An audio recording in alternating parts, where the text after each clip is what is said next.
Pasca resmi cerai dari komedian Sule, curhatan Natalie Holzer yang menyenggol mantan suaminya jadi sorotan. Sebab dalam postingannya, Natalie Holzer menuliskan kalimat-kalimat perpisahan dalam potretnya bersama sang buah hati, Atzam Adriansyah Sutisna. "Terpaksa aku lepaskanmu, aku tak ingin sakit bertahan bersamamu," tulis Natalie Holzer. Namun kalimatnya tak terhenti sampai di sana. Natalie juga melanjutkan kalimatnya dengan sebuah harapan. Postingan galau tersebut lantas langsung menjadi perbincangan hangat publik. Pasalnya beberapa waktu lalu, tak ada raut yang mengisyaratkan Natalie Holzer galau.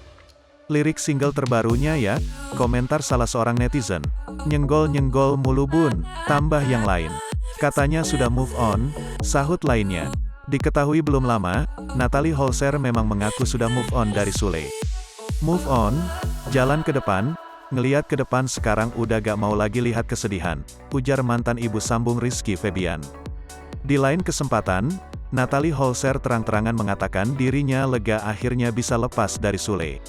Pasalnya, Natalie Holzer mengakui dirinya sempat menderita sebelum cerai. Selain itu, dirinya makin berani memamerkan kemesraannya dengan kakak Fuji, Franz Faisal meski baru seminggu bercerai.